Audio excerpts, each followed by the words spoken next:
Welcome, sleepy thinkers, gentle dreamers, and curious minds settling into the quiet hush of night. You've arrived at the Sleepy Biologist, where your thoughts can drift like fallen leaves on a still midnight pond. Tonight, we'll wander softly into the mysterious cathedral of your brain, exploring how it weaves those delicate tapestries we call dreams, flickering images, impossible stories, secret worlds blooming in the darkness behind your closed eyes. Don't worry, we'll take it slowly, like moonlight sliding across your window. This is gentle, unhurried learning, perfect for the twilight hours. And I do hope it's not too interesting. Though if you stay awake, pondering brain waves and hidden memory gardens, well, that's a risk we'll have to take together. If you enjoy floating through biology as you drift to sleep, leave a like. Tell me where you're listening from and what time it is there in the comments below. And subscribe so we can keep wandering these quiet corridors of science each night. So, let's begin with a sleepy question to carry us into dreams themselves. What hidden orchestra in your brain conducts these nightly symphonies of illusion? And why do some dreams feel so real, as if stitched from waking life itself? Let's drift down now into the silent neurons and shadowy synapses. To find out, imagine lying in the dark, the world quiet, your body heavy with rest. You are no longer aware of the time or even of your body, yet inside your mind something remarkable begins. A landscape unfolds in real, yet vivid. Faces appear. You may walk through cities you've never seen, speak to people who no longer live, or float gently through skies that never existed. This is the world of dreams. Dreams are one of the most ancient mysteries of the human mind. Long before we understood cells or atoms, people across cultures were recording and interpreting dreams. In ancient Egypt, dreams were thought to be messages from the gods. In some indigenous traditions, dreams were guides, showing paths to healing or insight. And in ancient Greece, temples were built where people slept in hopes of receiving visions sent from the divine. Today, we know much more about the brain than our ancestors did. We can scan its activity, measure its waves, and map its rhythms. But dreams still resist full understanding. Why do they appear? What are they for? Sensations that feel more real than real. The average person spends about 1/3 of their life asleep, over a lifespan that adds up to nearly 25 years of sleep. And during that time, we spend about 6 years dreaming. 6 full years more than 50,000 hours wandering through landscapes crafted entirely by the mind. But dreams are not always remembered. Often they dissolve the moment we open our eyes. A feeling may linger, or a single image. Other times we remember every detail: the scent of rain, the sound of a long-forgotten voice, the strange knowledge that somehow we were flying. So, what exactly is a dream? From a scientific view, a dream is a sequence of thoughts, images, sounds, and emotions that arise during sleep. Most commonly, dreams occur during a stage known as REM sleep, short for rapid eye movement. This is when the brain becomes highly active, even though the body remains still. We will explore this process in detail later. But for now, enough to know this. While the body rests, the brain does not sleep. It thinks, it remembers, it feels, and in doing so, it creates. Some scientists believe that dreams help us sort and store memories. Others suggest that dreams allow us to process emotions or solve problems. Still others believe dreams are simply random brain activity static in the neural circuits given shape by the imagination. Yet, even if dreams were random, the human brain does something remarkable. It gives them meaning. We remember a dream and ask, what did it mean? Why did I see that person? Why was I running? Why did it feel so real? This search for meaning is a core part of the dream experience, and it may explain why dreams have always felt so significant to us. Unlike regular thoughts, dreams carry a sense of story, of emotion, of mystery. They do not obey the laws of physics, time, or logic. The mind is unbound. But what does the brain look like during a dream? Thanks to tools like IGS, which measure brainwaves, and MRI scans, scientists have seen that the dreaming brain behaves in surprising ways. During REM sleep, certain areas become very active. These include the visual cortex, which helps us see, the limbic system, which handles emotion, and parts of the memory centers in the brain. At the same time, areas that control logic and self-awareness, such as the prefrontal cortex, become quieter. This may explain why dreams often feel emotional or strange. The parts of the brain that ask questions or check for reality are asleep, while the parts that imagine and feel are fully awake. This balance creates the unique experience of dreaming. Vivid images, deep feelings, and a gentle surrender of logic. But not all dreams are vivid or joyful. Some are neutral. Others are filled with fear or confusion. These are called nightmares, and we will return to them later. For now, let us remain with the more gentle aspect of dreaming, the mysterious unfolding of a world that only you can see. Each night, as we enter sleep, we move through cycles. First comes light sleep, then deeper stages, and finally REM sleep. This cycle repeats through the night, and as the night goes on, REM periods get longer, meaning dreams tend to become more frequent and vivid toward morning. Dreams may also reflect what happens during the day. If you study hard, you may dream of books. If you're anxious, your dreams may mirror your worry. The brain collects what you've seen, heard, and felt, and uses it as raw material to build dreams. Yet sometimes, dreams seem to come from nowhere. You may dream of a place you've never been, or speak a language you don't know. These moments remain among the great puzzles of dream science. In one study, people were asked to sleep in a lab. Scientists measured their brain waves and asked them to report their dreams upon waking. Many of the dreams were short and fragmented. Others were long and detailed, like movies. Some involved familiar people, others did not.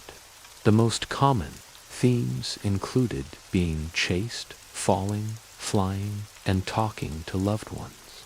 These themes cross cultures. Whether you live in Brazil, Japan, or Nigeria, you are likely to dream of similar things. This suggests that dreaming is a shared part of human experience, shaped both by biology and by life. But dreams are also deeply personal. No one else can see what you dream. No machine can fully record or replay a dream, though some researchers are trying. And while some dreams fade, others stay with us for years, stacked into memory like a photograph. Consider this: the brain has no light inside it, no color, no sound. Yet in dreams, we see skies, we hear music, we feel the wind, all of it made without our senses. Dreams are a kind of simulation built entirely by the mind. This idea leads to another question. If the brain can make a whole world at night, what does that tell us about its power during the day? Could dreams be the brain's way of learning, healing, or preparing us for challenges? Some scientists think so. They believe dreams may help us practice real-life situations in a safe space. Others think dreams may offer emotional healing, helping us process sadness, joy, or confusion. We do not yet know the full answer. But what we do know is that dreaming is universal. It happens to nearly every person, every night. Even animals dream. Studies have shown that cats, dogs, and even birds experience dreamlike brain activity during sleep. A sleeping dog may twitch its paws or make soft sounds, a sign that its mind is moving, imagining, dreaming. And so we return to the mystery. As you listen to this, perhaps your own mind begins to wander. Perhaps images arise. A forest, a voice, a memory. Let it happen. This is only the beginning. In the next section, we will enter the sleeping brain, a landscape of patterns, rhythms, and cycles that shape the stage for every dream that follows. The journey inward has just begun. As the light fades and the day draws to a close, the body begins a quiet transformation. Muscles soften, breathing slows, the eyes grow heavy. But within the skull, something extraordinary is just beginning. While the world outside dims, the brain shifts into one of its most active and essential states, sleep. Contrary to what we may assume, sleep is not a time of stillness for the brain. It is not a switch being turned off. Rather, sleep is a finely tuned processing, intricate dance of electrical signals, chemical messengers, and shifting rhythms. It is a state of dynamic rest, where the brain moves through structured phases, each with its own purpose and pattern. To understand how dreams emerge, we must first explore how sleep unfolds. The sleeping brain follows a sequence. This sequence, known as the sleep cycle, is made up of different stages that repeat through the night. These stages include both non-REM sleep and REM sleep. The term REM stands for rapid eye movement.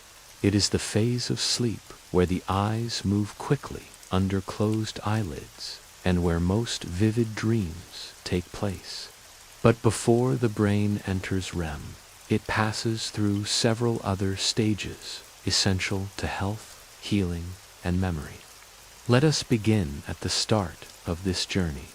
The first stage of sleep is known as stage 1, or light sleep. It lasts only a few minutes. During this time, the body begins to relax. The heartbeat slows, the muscles soften, and the eyes may move slowly from side to side. Brain activity shifts from wakeful beta waves to slower alpha and theta waves. You may still hear sounds in your environment, but your awareness begins to fade. It is a gentle descent. Next comes stage 2. Here, sleep deepens slightly. Eye movement stops, body temperature drops, and the brain produces short bursts of electrical activity known as sleep spindles. These are brief but rapid waves that may help protect sleep from outside noise. Alongside sleep spindles, we see K-complexes, sudden high-voltage spikes that may play a role in memory and sensory processing.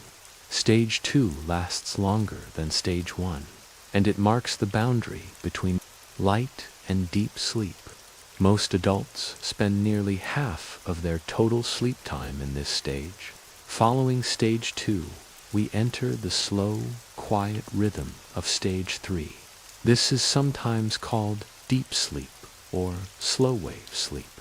In this phase, the brain produces very slow waves called delta waves. These waves are large and regular, like the gentle rising and falling of a calm tide. During deep sleep, the body is at its most restful. Muscles are fully relaxed, blood pressure drops, breathing slows to its most steady rhythm. It is in this stage that the body performs much of its physical repair, tissue growth, immune strengthening, and energy restoration. The brain also clears out waste products, a process supported by the lymphatic system, a network of channels that flush out toxins. Slow wave sleep is essential for feeling refreshed. Without it, we may wake up feeling tired even after many hours in bed. But even deep sleep is not the final destination. After stage 3, something remarkable happens. The brain begins to shift. Electrical activity quickens. The eyes, though closed, start to dart back and forth. Heart rate increases. Breathing becomes irregular. And yet the body remains almost completely still. This is REM sleep, a fourth and most mysterious stage. REM sleep usually begins about 90 minutes after falling asleep. During this time, brain activity becomes similar to that of wakefulness. In fact, if you were to view a brain scan during REM, you might think the person was awake, but they are not. They are dreaming. It is during REM sleep that most vivid dreams take place. The brain becomes highly active in areas that control vision, emotion, and memory. At the same time, the brainstem sends signals to temporarily paralyze most voluntary muscles. This prevents us from physically acting out our dreams. This paralysis, known as REM atonia, is protective. It keeps the body still while the mind explores. The first REM period of the night is short, often only a few minutes, but as the night progresses, REM phases grow longer. By morning, the final REM period may last up to an hour. In total, REM makes up about 20 to 25% of adult sleep time. Together, these 4 stages, light sleep, deeper sleep, slow wave sleep, and REM, make up a full sleep cycle. One cycle lasts about 90 to 120 minutes, and through the night, the brain repeats this pattern several times, adjusting the balance of stages with each repetition. Earlier in the night, we spend more time in deep, slow wave sleep. This supports the body's need for repair and restoration. Later in the night, REM becomes more dominant, reflecting the brain's shift toward dreaming, memory sorting, and emotional processing.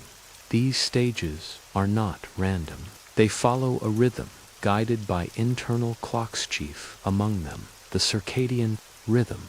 This is the body's natural 24-hour cycle, shaped by light, temperature, and social cues. Deep within the brain, in a region called the hypothalamus, lives a small cluster of cells known as the suprachiasmatic nucleus. These cells help regulate sleep and wakefulness by responding to light signals from the eyes. When the sun sets, the brain releases a hormone called melatonin. Melatonin tells the body it is time to prepare for sleep. As darkness deepens, melatonin levels rise, and with it, the body begins to shift inward. Yet, even once asleep, the brain is never silent. Electrical waves rise and fall. Chemical messengers flow from cell to cell. Thoughts, fragments of memory, and emotions surface and dissolve. In deep sleep, the mind clears space. In REM sleep, it builds narratives. These quiet processes support our waking lives. They help us learn, heal, and remember. Consider this: a student who studies a new subject, then sleeps, will often recall that information better than someone who studies but stays awake. This is because during sleep, especially during slow wave and REM phases, the brain replays and organizes memories. It shifts knowledge from short-term storage to long-term networks. This process is sometimes called memory consolidation. Sleep also helps balance mood. People who are deprived of REM sleep may feel irritable, anxious, or emotionally reactive. In contrast, healthy REM sleep allows the brain to process emotional experiences, softening their intensity and making sense of their meaning. In a way, sleep is not just rest. It is a form of active restoration, a kind of internal housekeeping, and the brain is its most dedicated housekeeper. But what happens when this rhythm is disrupted? Modern life often pushes against the natural sleep cycle. Artificial light, shift work, stress, and screens can delay sleep or reduce its depth. This disruption can lead to sleep fragmentation, where the brain fails to complete full sleep cycles. Over time, this affects memory, mood, and even immune function. Sleep disorders like insomnia, sleep apnea, and narcolepsy further interrupt the structure of sleep. In some cases, REM sleep becomes shortened or disappears. In others, deep sleep is reduced. These changes affect not only restfulness, but also the ability to dream. When scientists observe the brains of people with chronic sleep loss, they often find changes in attention, decision-making, and emotional regulation. Sleep, it seems, is not optional.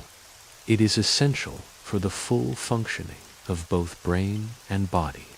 And yet, much of this process remains invisible. We close our eyes, and the brain quietly begins its task. It shifts through its stages, conducts its repairs, processes its memories, and, in the case of REM, crafts its dreams. Understanding the structure of sleep helps us understand the setting in which dreams occur. REM sleep is not a random event. It is a carefully timed part of a repeating cycle. And within that window, the brain builds its most vivid experiences of the night. But what shapes those dreams? What ingredients does the brain draw upon? Why do some dreams feel charged with emotion, while others drift gently across the mind, like clouds? In the next section, we will look closely at the materials from which dreams are made, memories, feelings, and imagination. We will explore how the sleeping brain, drawing from fragments of the day, creates new stories that exist only for a moment and yet leave a lasting mark. Let us now step further inward to examine the hidden architecture of dreaming. Imagine walking through a city you've never seen before. The streets are unfamiliar, yet the faces seem known. A scent drifts past something from childhood. A voice speaks, but it echoes with layers of meaning. None of it quite makes sense. Yet, in the moment, it feels real. This is the nature of dreaming. A dream is not created from nothing. It is built, layer by layer, piece by piece. The brain constructs dream experiences using the materials of daily life, memories, emotions, fragments of conversation, glimpses of light or sound, hopes and fears, both recent and ancient. In the stillness of sleep, the brain becomes a quiet architect. To understand how a dream is built, we must begin with memory. The brain stores many types of memory. There is episodic memory, our personal memories of events. There is semantic memory, facts and knowledge we've learned. And there is procedural memory, the type that allows us to ride a bicycle or play an instrument, even without thinking. These memories are not stored in a single place.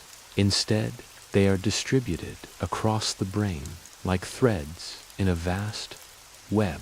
The hippocampus, a small structure deep inside the brain, plays a central role in forming new memories. During waking hours, it acts like a recorder, gathering the sights, sounds, and experiences of the day. When we sleep, especially during slow wave and REM stages, the hippocampus begins to replay these experiences. But the replay is not exact. It is selective and creative. Fragments are extracted. Details are woven together. Separate memories may be joined even if they occurred years apart. This process is known as memory consolidation. It is the brain's way of sorting, organizing, and preserving what matters.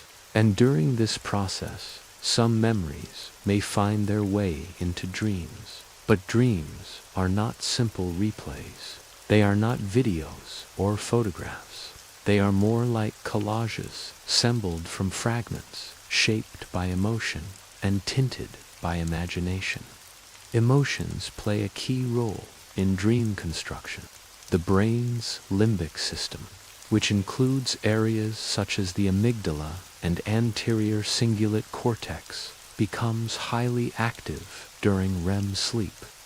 These regions help process feelings, especially fear, desire, sadness, and joy. This emotional activity gives dreams their vivid, often intense quality.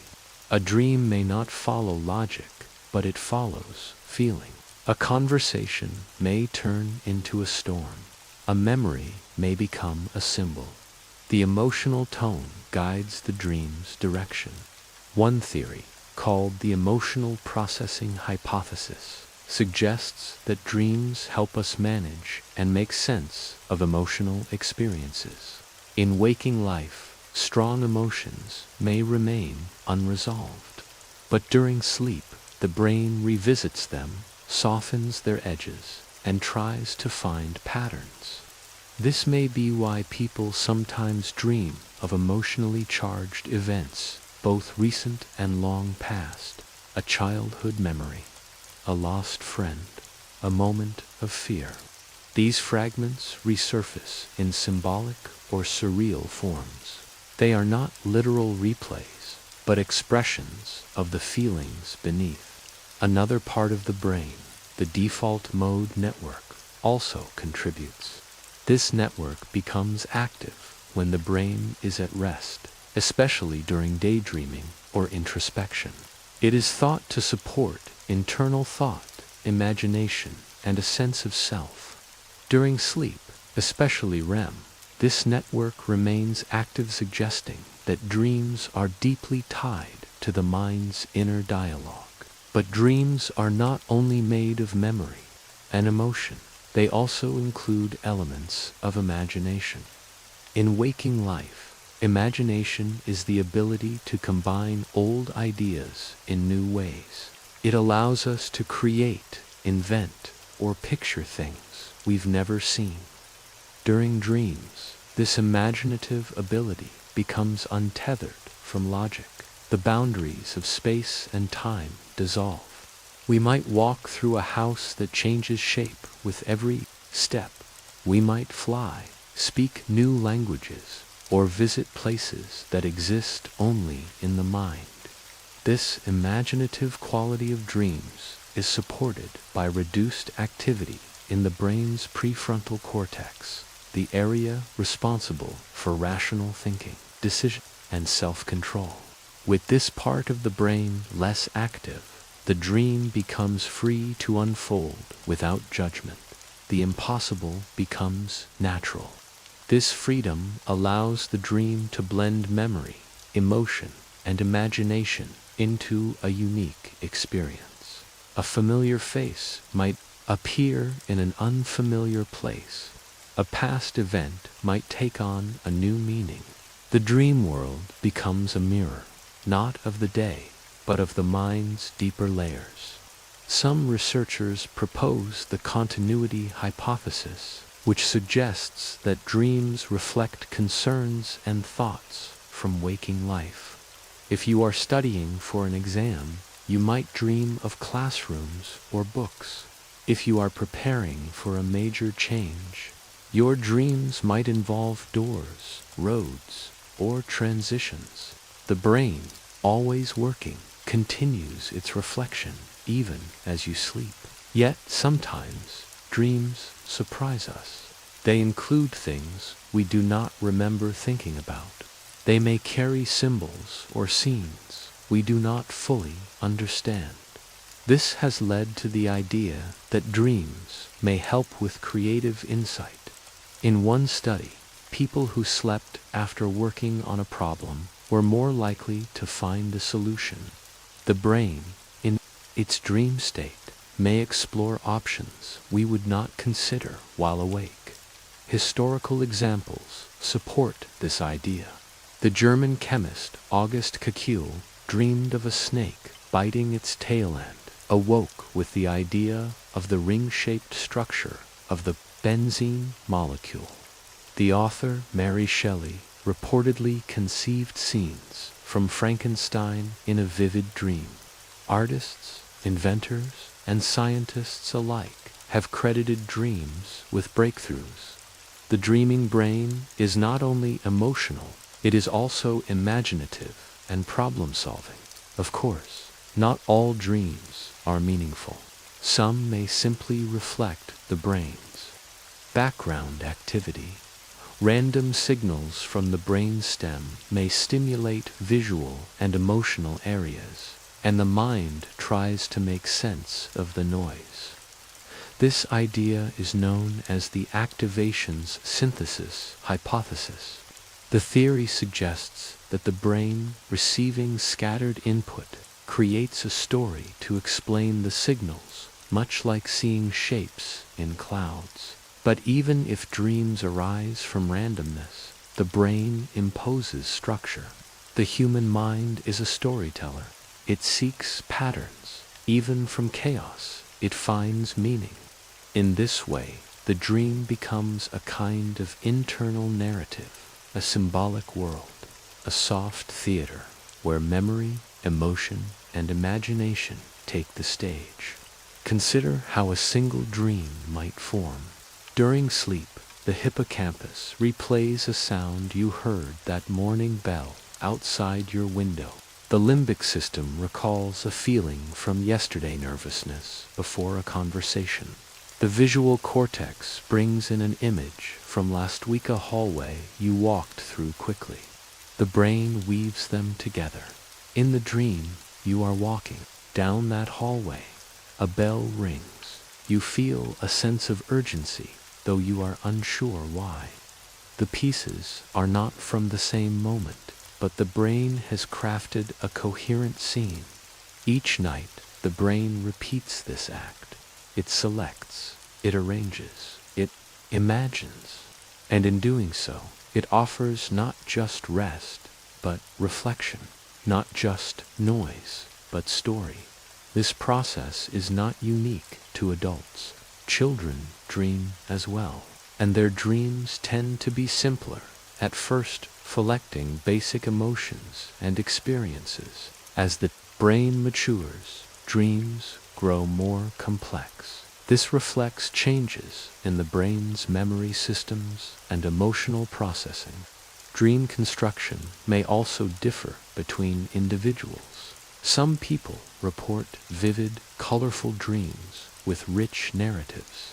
Others dream in short, abstract fragments.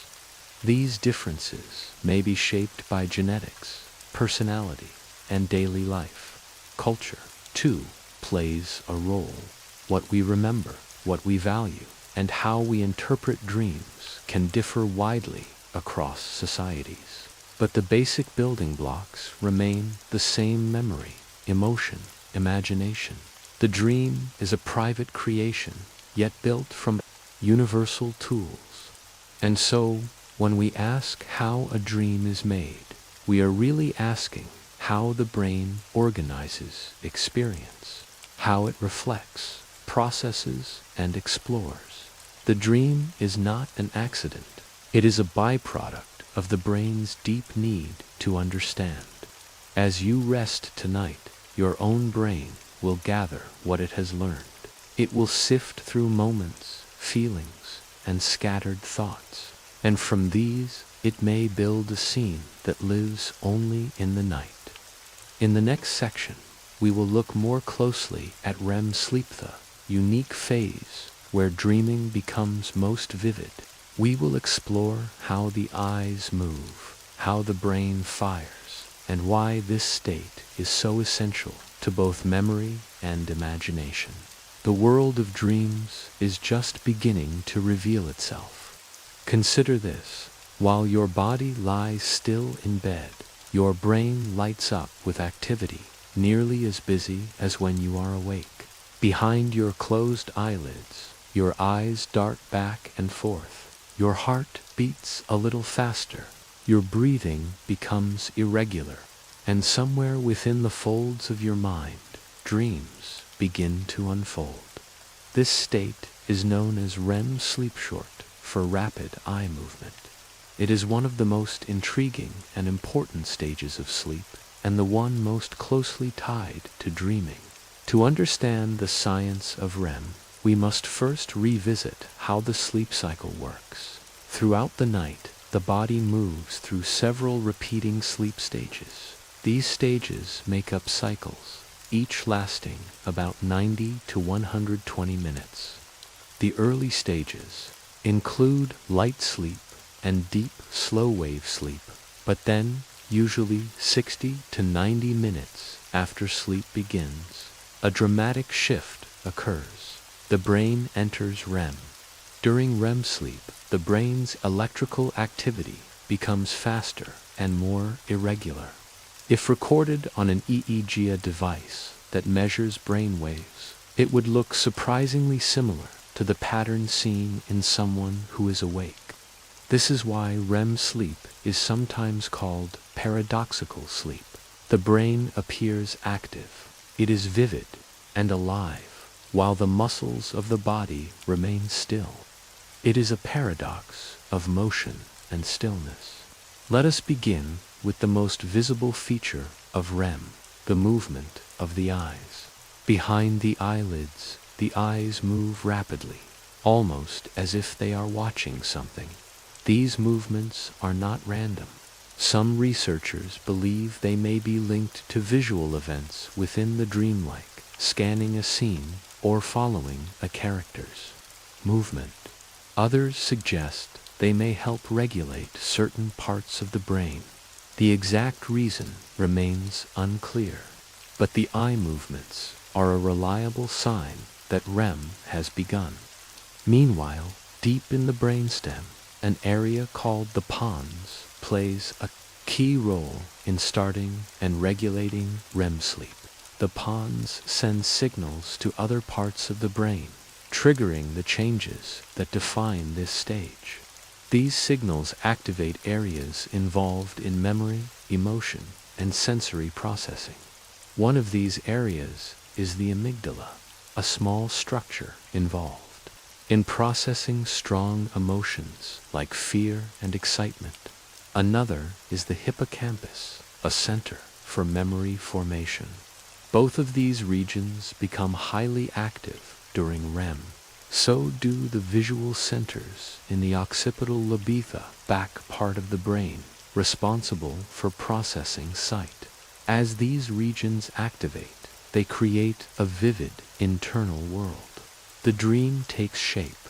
Unlike in waking life, the brain is not receiving images from the eyes or sounds from the ears. Instead, it is generating images and experiences from within. Yet during this rich internal activity, the body remains still. This stillness is not accidental. It is caused by a temporary paralysis of most skeletal muscles, a state known as REM atonia. REM atonia is controlled by the brainstem. It ensures that the body does not move during dreaming. Without this system, people might act out their dreams, walking, speaking, or striking out. In fact, in rare conditions, like REM sleep behavior disorder, this paralysis fails. People may move, talk, or even get out of bed while dreaming. Studying these disorders has helped scientists understand just how precise the control of REM sleep must be. But why does the brain engage in such intense activity during REM? What is its purpose? One answer lies in memory. REM sleep is thought to play a vital role in consolidating emotional memories. During the day, we experience countless events. Some are neutral, others are deeply emotional. These emotional memories may be tagged for further processing, and during REM, the brain reactivates them, strengthening some, softening others. This process is not simply a replay. The brain reorganizes the emotional content, placing it in context. In doing so, REM sleep may help reduce the emotional charge of difficult experiences. It gives space for reflection without the stress of wakefulness. This may explain why people who are deprived of REM sleep often report increased anxiety, irritability, and difficulty handling emotions. Without REM, the brain loses part of its ability to regulate feeling. Another possible function of REM is creativity. When the brain is no longer tied to input from the outside world, it becomes free to explore new connections. This mental flexibility may help with problem solving, insight, and innovation. In one study, participants were asked to complete complex tasks. Those who had REM sleep between sessions performed better, suggesting that their brains had found new strategies during dreams. REM sleep also supports learning. Different kinds of learning rely on different parts of sleep. For example, memorizing facts or numbers often benefits from deep, slow-wave sleep. But learning motor skills, like playing a musical instrument or refining hand coordination, is strongly supported by REM. This is why sleep is especially important after learning something new. It gives the brain a chance to practice, review, and refine even without conscious effort. In infants, REM sleep is even more pronounced. A newborn may spend up to 50% of total sleep in REM. This suggests a strong connection between early brain development and dream sleep. As the brain grows and forms connections, REM may play a role in shaping the mind. Over time, the amount of REM sleep we get changes. In childhood, REM remains relatively high. In adulthood, it makes up about 1/4 of total sleep. In older adults, REM sleep may gradually decline. Changes in REM patterns are also linked to mental health. People with depression, for example, often enter REM sleep more quickly and spend longer in this phase. Their dreams may be more intense or disturbing. This connection between dream, sleep, and mood is an active area of research, with scientists exploring how changes in REM might influence emotional well-being. From a biological view, REM sleep is regulated by a delicate balance of chemicals. In the brain, neurotransmitters like acetylcholine rise during REM, promoting activation in certain brain areas. Others, like norepinephrine and serotonin. This chemical balance is why certain medications can affect dreaming. Drugs that alter serotonin levels, such as some antidepressants, may reduce or delay REM sleep. Others, like nicotine or alcohol, may disrupt the REM cycle altogether. Understanding the science of REM also helps explain the effects of sleep deprivation. When we are deprived of sleep, the brain responds by prioritizing REM in the next sleep session. This is known as REM rebound. It shows that REM is not a luxury, it is a biological necessity. If a person goes several nights without enough sleep, the brain will enter REM more quickly and spend more time there once rest is restored.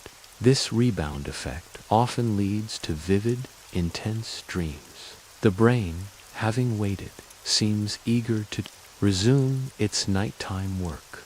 Finally, REM sleep may serve a social and evolutionary role. Some researchers suggest that dreaming during REM allows us to simulate social interactions, rehearse conversations, or explore emotional outcomes. This mental rehearsal may have helped our ancestors prepare for real-life challenges, and it may continue to support modern social behavior and empathy. In this view, the dream is not a random event. It is a simulation, a quiet practice run for life. In summary, REM sleep is a stage of high brain activity, vivid dreaming, and emotional processing. It is triggered by specialized brain circuits. It is supported by a careful balance of chemical messengers. It contributes to memory, creativity, and mental health, and it is deeply human. Each night, we pass through cycles of light, deep, and REM sleep. Each time, the brain does its silent work, pairing, reorganizing, imagining. In the next section, we will explore one of the oldest and most puzzling questions about dreaming. Why do we dream at all? What purpose do these stories serve? Are they messages, lessons, or echoes of the day? The search for meaning begins there. Consider this: each night, the mind becomes a theater. Images flicker, emotions swell, and narratives unfold. People from the past may appear. Fantastical places emerge. Rules bend. Time shifts. And when morning comes, much of it fades, leaving only fragments behind. Throughout history, dreams have been a source of mystery and speculation. Ancient cultures saw them as messages from the gods, omens of the future, or journeys of the soul. In modern times, the question remains, though, reframed: why does the brain create dreams? To ask why we dream is to search for function in something deeply subjective. Unlike breathing or digestion, dreaming has no obvious survival benefit, and yet its universality across cultures, ages, and species suggests purpose. What follows is an exploration of the leading scientific theories. Each offers a different lens. Some focus on memory, others on emotion. Still others see dreams as a rehearsal for waking life. Let us begin with one of the most influential modern theories, the idea that dreams help process emotions. This theory, often associated with the work of Dr. Rosalind Cartwright and Dr. Matthew Walker, proposes that dreams serve as a kind of overnight therapy. During waking life, we encounter emotionally charged experiences. Some are joyful, others are painful. But the brain cannot always resolve these feelings in the moment. During REM sleep, when most vivid dreaming occurs, the brain reactivates emotional memories. It does so in the absence of the stress hormone norepinephrine, which is reduced during REM. This allows for emotional reprocessing without the full emotional intensity. Imagine revisiting a difficult event, but from a safe distance. The content of the dream may not match the memory exactly, but the emotion linked to it can be diffused, softened, or reframed. In this way, dreams may help us come to terms with complex feelings. Clinical evidence supports this view. People who are deprived of REM sleep tend to show higher levels of emotional reactivity. They may become more anxious or less able to regulate moods. In contrast, healthy REM sleep seems to stabilize mood across days. This function becomes particularly important during periods of grief, trauma, or transition. Dreams in these times may be intense or symbolic, but they may also reflect the mind's attempt to integrate new emotional realities. Another compelling theory is the threat simulation hypothesis, proposed by cognitive neuroscientist Antti Revensalo. According to this view, dreaming evolved as a virtual training ground in ancestral environments. Physical threats such as predators, hostile individuals, or environmental dangers were common. Dreams, then, may have served as simulations, allowing the brain to rehearse responses. In this model, dreams offer a safe space to practice escape, confrontation, or problem solving. The actions rehearsed in the dream world might then prepare the brain for waking challenges. Interestingly, dream content often includes themes of pursuit, danger, or conflict. While modern humans may no longer face predators, the underlying neural circuitry remains. The brain may still use dreams to simulate threats, though in forms shaped by modern life. Some researchers take this idea further, suggesting that dreams help us model social scenarios. These simulations could include conversations, conflicts, or expressions of empathy. Practicing such interactions in dreams might refine our social cognition. There is also the memory consolidation hypothesis.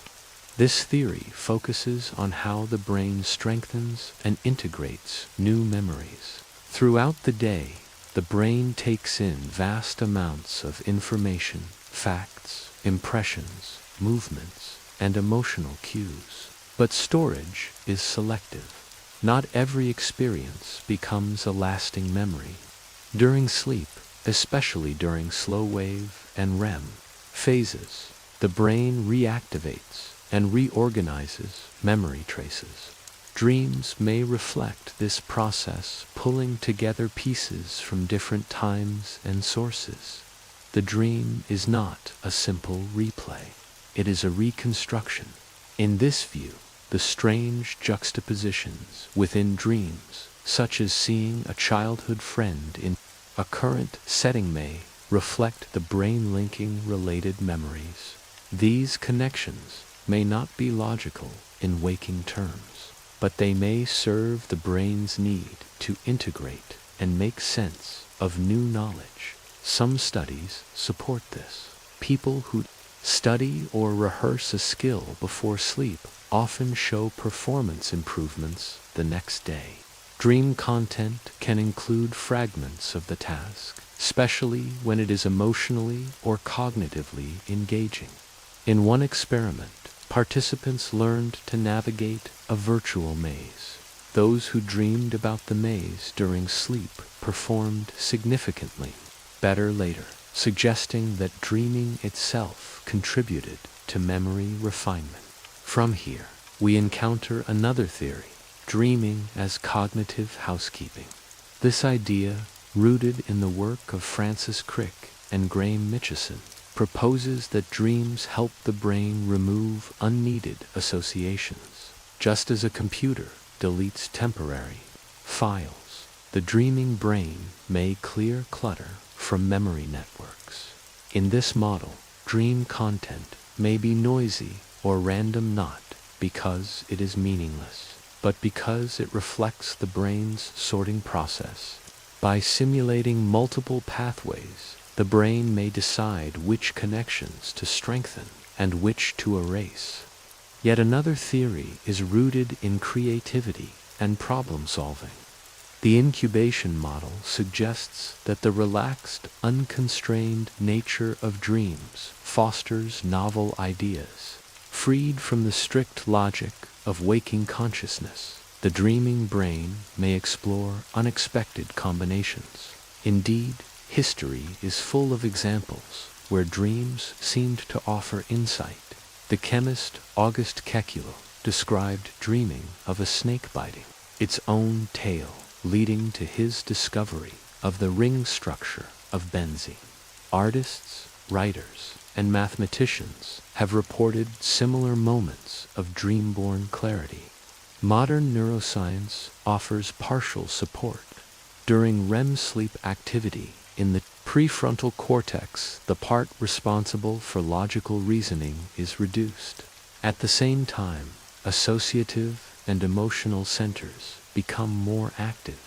This shift may allow for more flexible thought. So far, we have explored functional theories, but some researchers propose that dreaming may be epiphenomenal, that is, a byproduct rather than a function.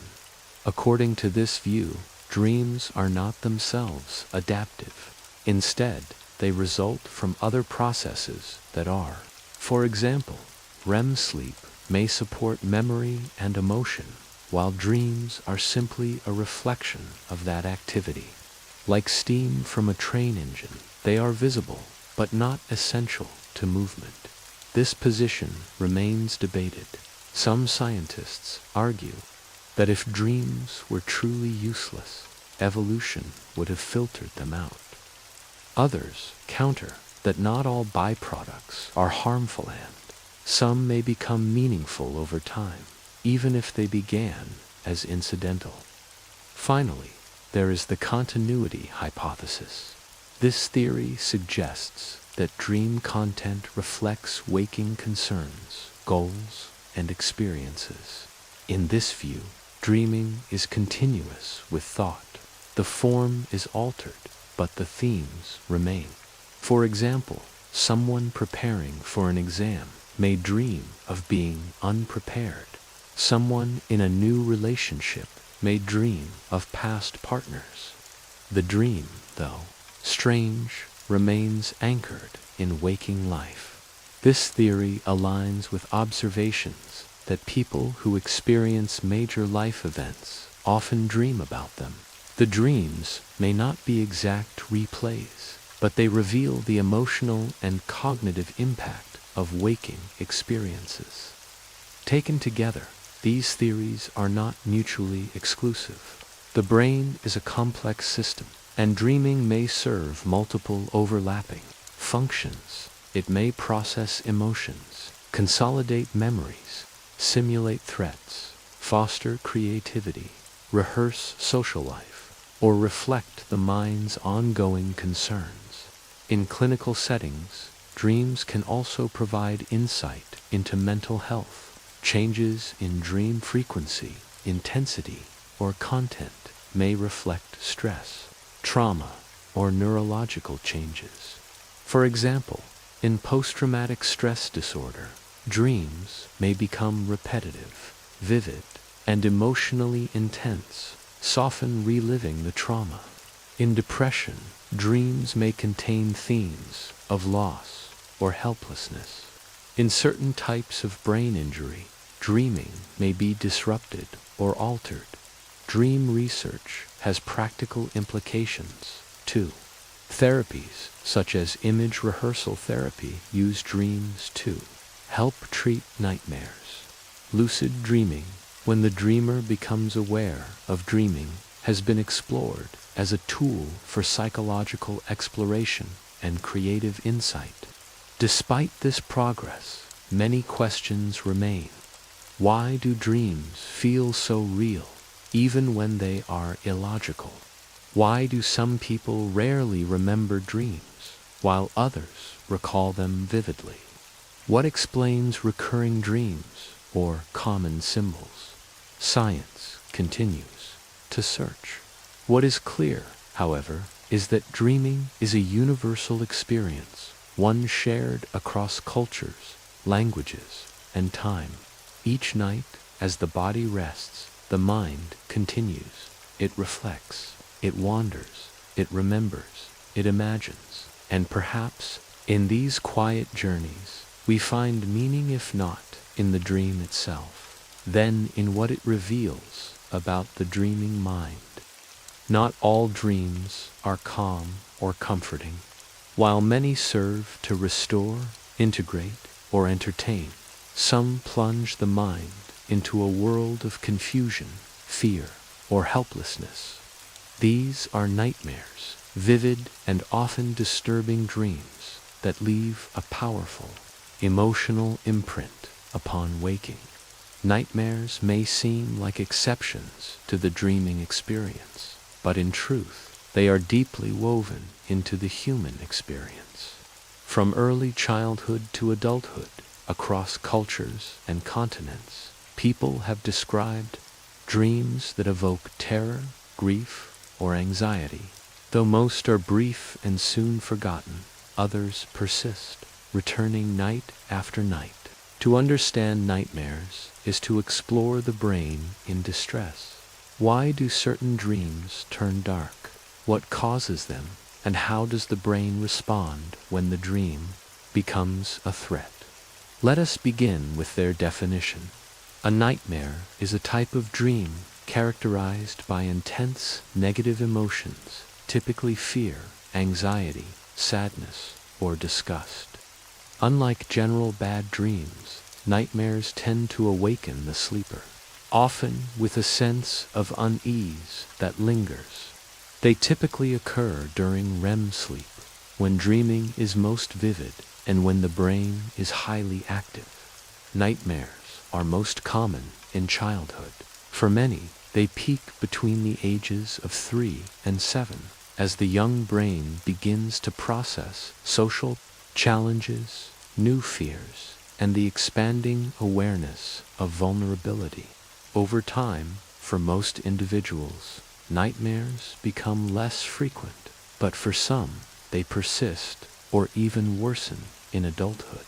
Nightmares may be occasional, or they may become chronic when they occur frequently multiple times a week and cause significant distress or sleep disruption.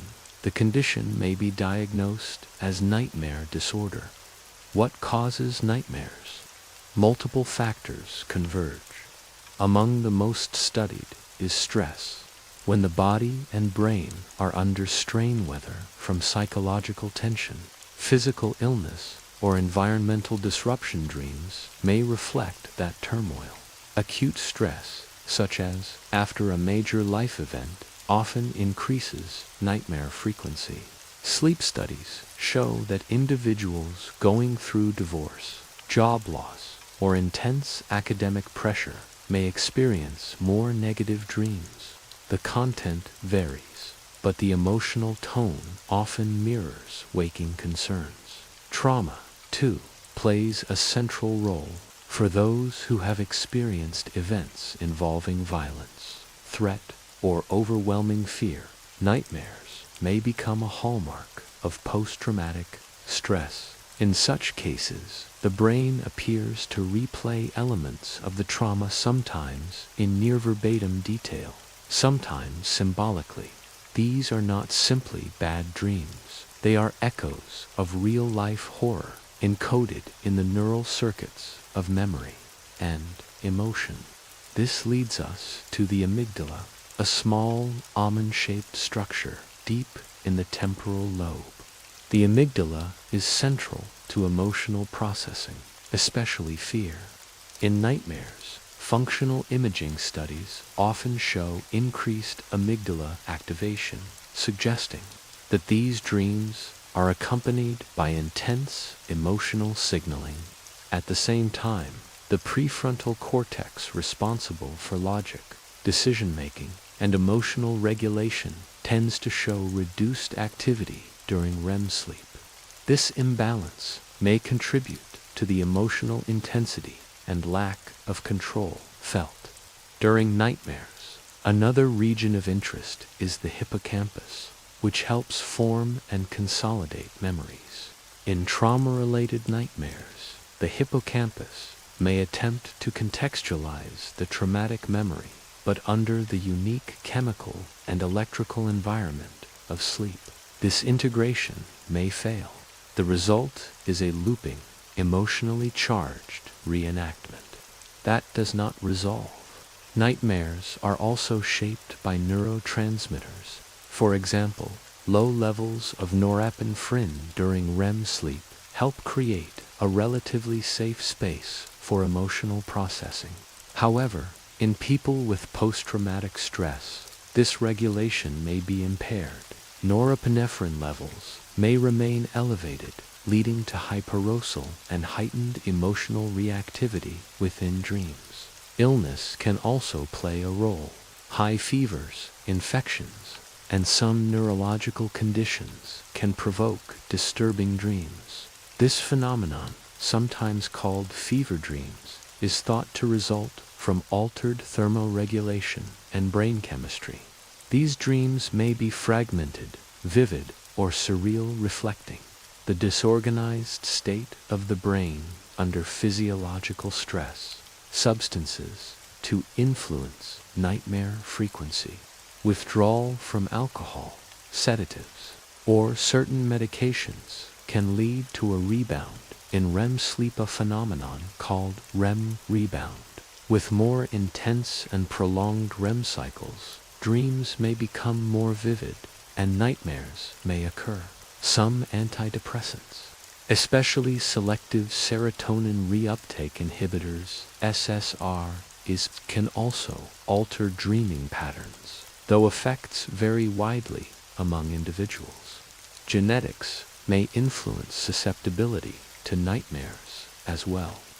Twin studies suggest a moderate heritability, especially for frequent nightmares in childhood.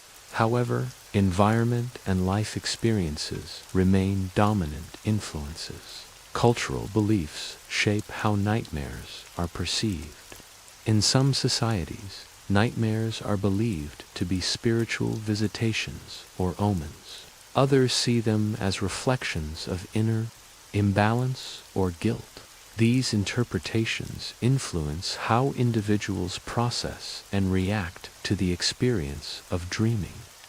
From a clinical perspective, nightmares are not always pathological. An occasional nightmare may serve the brain to rehearse danger, confront fears, or release built-up tension. However, when they interfere with rest or daily functioning, they require attention. Therapeutic approaches vary. One of the most effective is imagery rehearsal therapy, IRT. This technique involves guiding the individual to rewrite the nightmare, while awake, changing the ending or altering the narrative and then rehearsing the new version. Over time, this appears to reduce both the frequency and intensity of nightmares. Cognitive behavioral therapy, relaxation training, and mindfulness techniques may also help by reducing baseline stress and improving sleep quality. In some cases, medication may be used, especially for trauma-related nightmares. One example is prazosin, a medication that blocks certain adrenaline receptors and may reduce nightmare occurrence. Lucid dreaming, a state in which the dreamer becomes aware they are dreaming, has also been explored as a tool. Some individuals are able to alter the course of the nightmare from within the dream, transforming it or waking themselves intentionally. However, lucid dreaming requires practice and may not be suitable for everyone. Interestingly, recurring nightmares often contain symbolic or metaphorical content. Common themes include being chased, falling, losing teeth, or arriving late. While the precise interpretation varies, these images may reflect common psychological experiences such as fear of failure, loss of control, or unmet needs. Nightmares also serve as a reminder of the brain's deep entanglement with emotion. During sleep, the cognitive defenses of wakefulness are lowered. The subconscious mind, shaped by memory, feeling, and instinct, rises to the surface. When unhealed wounds remain, the dream may become a mirror, reflecting inner distress that waking awareness has yet to resolve. In this sense, nightmares can offer insight. They are not merely disruptions, but expressions of the psyche under strain. They ask questions, often without clear answers, but they point toward what needs attention, healing, or change. Research continues into the mechanisms and meanings of nightmares. As brain imaging improves and sleep studies become more sophisticated, our understanding deepens. Yet, even now, nightmares retain their mystery. They are both biological and symbolic, both chemical and emotional. In the end, the brain dreams, for many reasons. Most of those dreams are gentle processing, integrating, imagining. But some dreams are warnings, some are reflections of wounds, and some are calls for care. Understanding nightmares is not only a matter of science, it is a matter of compassion for the complex, dreaming mind and the stories it tells in the quiet hours of the night. Imagine this. You are standing in a field of impossible colors, a sky of shifting shapes above you. A moment later, you notice something strange. The grass is blue, your hands feel weightless, and you suddenly understand you are dreaming. Yet, you remain fully aware. The dream continues, but your mind is no longer passive. You have awakened inside the dream. This phenomenon is known as lucid dreaming. A lucid dream is a state in which the dreamer becomes consciously aware that they are dreaming, often while the dream is still unfolding. Unlike ordinary dreams, in which we accept the world around us without question, lucid dreams involve a sense of insight and inner recognition that the events, characters, and surroundings are products of the mind. The word lucid means clear. In the context of dreams, it refers not just to vividness, but to clarity of consciousness. A person in a lucid dream retains a degree of waking awareness. They may observe their thoughts, make decisions, and in some cases, actively influence the content of the dream. Lucid dreaming is not new. Ancient texts from Egypt, Greece, and the East reference the ability to recognize and navigate dreams. The Buddhist practice of dream yoga, for example, teaches techniques to remain conscious during dreaming as part of a spiritual path. In modern times, scientific inquiry into lucid dreams began in earnest in the 20th century, bringing both fascination and rigorous study.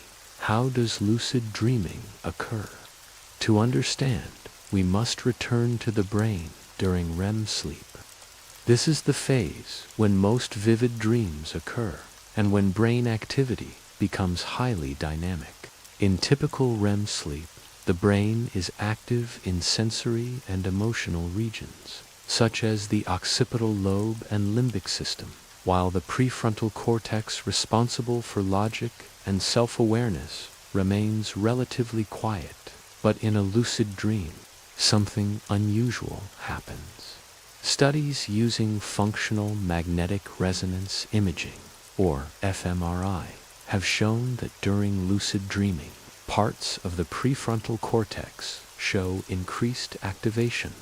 This suggests that the brain temporarily regains higher order cognitive function even while remaining asleep. In essence, the dreaming brain regains some of the self-reflective capacities of the waking brain. This hybrid state, part dream, part wakefulness, gives rise to the unique qualities of lucid dreaming. Sensory experience continues, but the dreamer becomes a participant rather than a bystander. Who can lucid dream? Lucid dreaming appears to be a natural ability for some people. Surveys suggest that around 50 to 70% of adults have experienced at least one lucid dream in their lifetime. However, only a small percentage, perhaps 20%, experience lucid dreams frequently, and fewer still experience them regularly. Without deliberate training, certain traits may make individuals more likely to experience lucid dreams. High levels of introspection, vivid imagination, and dream recall are common among frequent lucid dreamers. Personality traits such as openness to experience and cognitive flexibility may also play a role. Age may be another factor. Children and adolescents tend to report more frequent lucid dreams than adults, possibly due to differences in sleep. Architecture and imaginative engagement. Lucid dreaming can also be learned. Various techniques exist to increase the likelihood of lucid dreams. One widely used method is reality testing. This involves regularly checking whether you are awake or dreaming by performing simple actions such as reading a sentence twice, looking at your hands, or attempting to push a finger through your palm. The goal is to build a habit that may carry into dreams, triggering lucidity when inconsistencies are noticed. Another method is mnemonic induction of lucid dreams, or mild. This technique involves repeating an intention before sleep, such as "I will realize I am dreaming," while visualizing oneself becoming lucid in a dream. It relies on the brain's capacity to hold and enact intentions during sleep. Wake back to bed, or WBTB, is another approach. It involves waking up after about 5 hours of sleep, remaining awake briefly, and then returning to sleep. This takes advantage of the increased length and intensity of REM periods later in the night, improving the odds of lucidity. Some individuals also use external cues.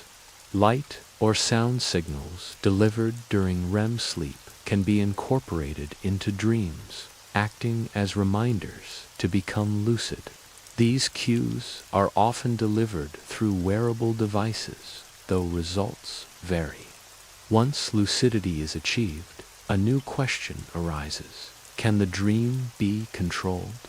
The answer is complex. Some lucid dreamers can direct their dreams with ease, changing scenery, summoning characters, or defying physical laws. Others may struggle to influence events, even when aware they are dreaming. Control appears to exist on a spectrum, and full mastery is rare. However, even partial influence can be meaningful. Some people use lucid dreams for creative exploration, music, painting, dreamscapes, or solving problems. Others use them for rehearsal, practicing speeches, interviews, or difficult conversations. A smaller group uses lucid dreams therapeutically to confront fears, rewrite nightmares, or navigate emotions in a symbolic setting. The potential benefits are notable. Research suggests that lucid dreaming may support emotional resilience, self-awareness, and even skill development. In one study, athletes who practiced movements in lucid dreams showed measurable improvement in real-world performance. Though the mechanisms are not fully understood, mental rehearsal in a dream state appears to engage neural pathways in ways similar to waking visualization. Lucid dreaming may also assist with nightmares. When a dreamer becomes aware that the experience is not real, fear may lessen. In some cases, the dreamer can alter the nightmare or face the source of fear with confidence. For individuals with recurring nightmares, this can provide a sense of empowerment and relief. However, lucid dreaming is not without challenges. Some people experience false awakenings dreams in which they believe they have woken up, only to realize they are still asleep. This can be disorienting, especially if repeated. Others may struggle with sleep quality if they attempt lucid dreaming too frequently or with excessive effort. There is also a phenomenon known as sleep paralysis. This occurs when the mind becomes conscious while the body remains in a sleep-induced state of immobility. Though temporary and harmless, it can be frightening, especially if accompanied by hallucinations. While not directly caused by lucid dreaming, efforts to induce lucidity may increase the likelihood of such episodes. From a neurological perspective, lucid dreams reveal the brain's remarkable flexibility. The ability to access self-awareness during sleep suggests that consciousness is not an all-or-nothing state. Rather, it may exist along a continuum, fluid, adaptive, and context-dependent. Lucid dreaming also raises deeper questions. If the mind can awaken within its own simulation, what does that say about the nature of reality? How do we define awareness? And what happens when the boundaries between perception and imagination blur? Though such questions extend beyond neuroscience, they remind us that the dreaming mind is more than passive. It is active, responsive, and, at times, astonishingly aware. Lucid dreams sit at the intersection of science and experience, where observation meets exploration, and where the sleeper becomes a witness to their own inner world. They invite curiosity, discipline, and wonder.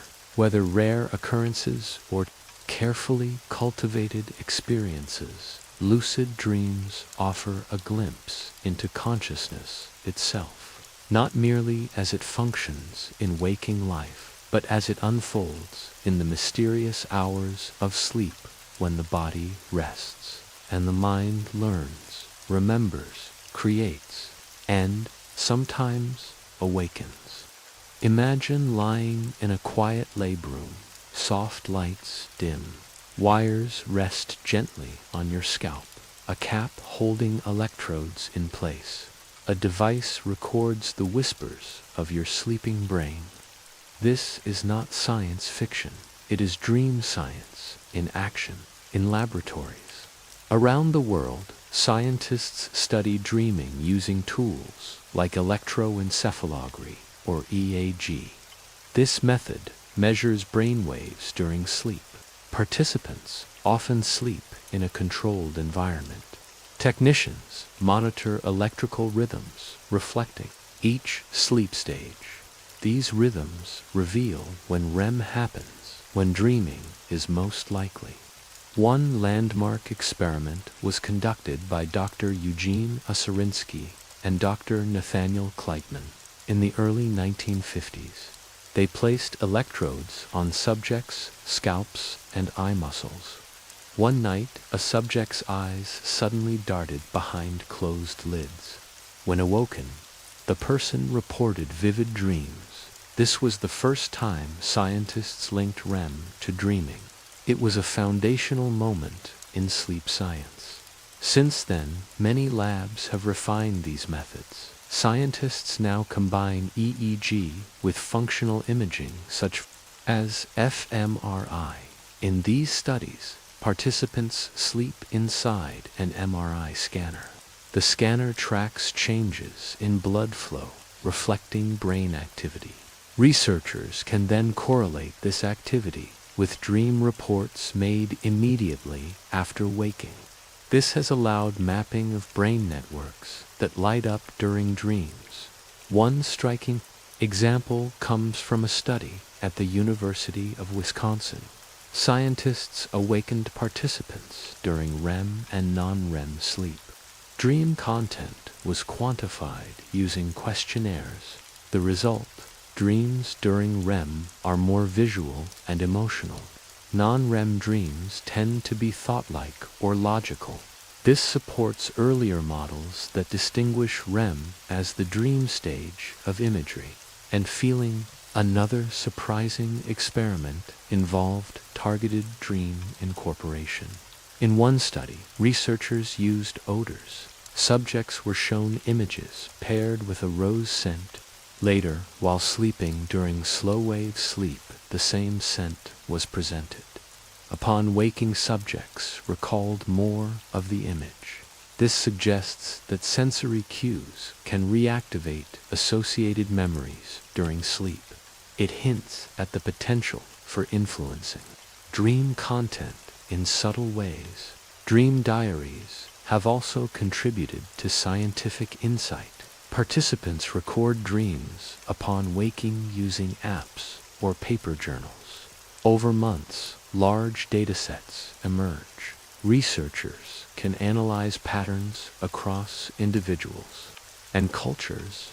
One major finding is that common dream themes such as being chased, falling, or flying, or worldwide. This supports the idea of universal psychological building blocks. Famous cases have also shaped dream science. The psychoanalyst Carl Jung studied a patient he called DN. This patient had a recurrent dream of falling down broken stairs. The dream recurred periodically over many years. Jung used the dream to explore the patient's life events and emotional state. Though Jung's methods differ from modern lab science, his work highlights how dream narratives can reveal psychological meaning and transformation. Another well-known case involves artist Salvador Dali. He deliberately used the hypnagogic state moment between wakefulness and sleep to tap into creative imagery. Dali would hold a key over a plate. As he drifted toward sleep, his grip would loosen and the key would fall clatter on the plate, waking him. He believed these dreamlike images could be harnessed for artistic creation. Recent research has explored dream sharing and communication. In one pioneering project, researchers linked brain devices to two sleeping individuals in different rooms. Using IG, they detected when one person was in REM. A light flashed in the other room to cue them. Though rudimentary, the experiment hints at future possibilities for interactive dream studies or shared dream environments.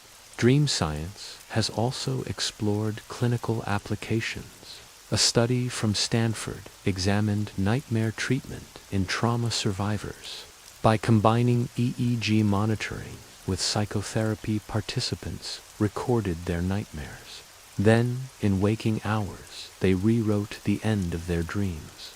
Over weeks, their nightmare frequency dropped significantly.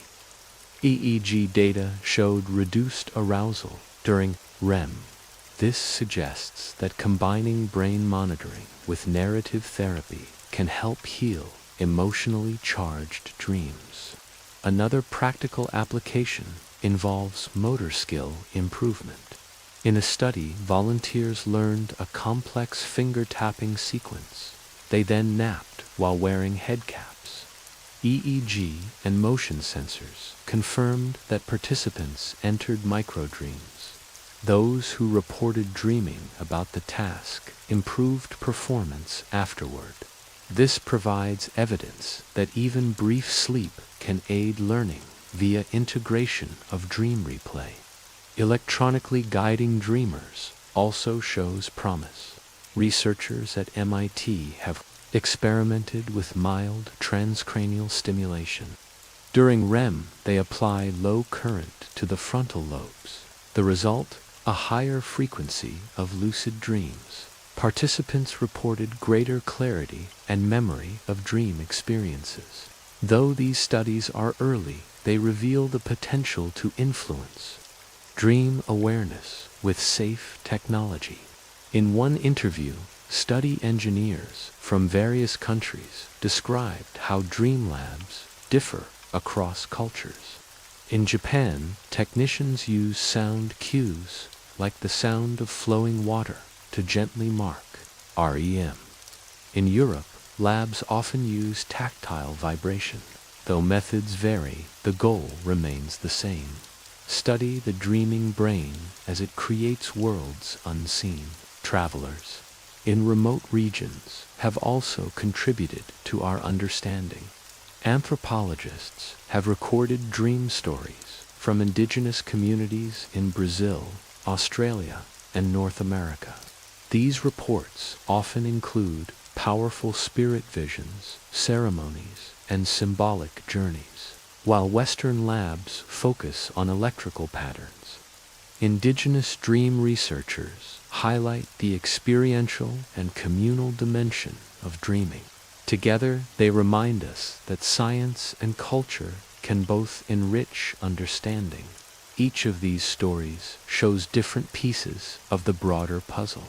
EEG recordings detail timing and rhythms.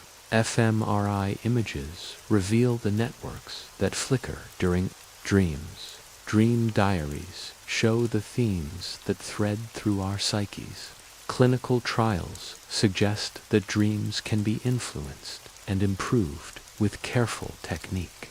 These experiments demonstrate a vital truth. Dreaming is not meaningless noise. It is measurable, narratable, transformable, and deeply connected to human experience. Yet the dream remains elusive. Technology can record brainwaves. Apps can record content, but we still cannot fully replay or decode a dream.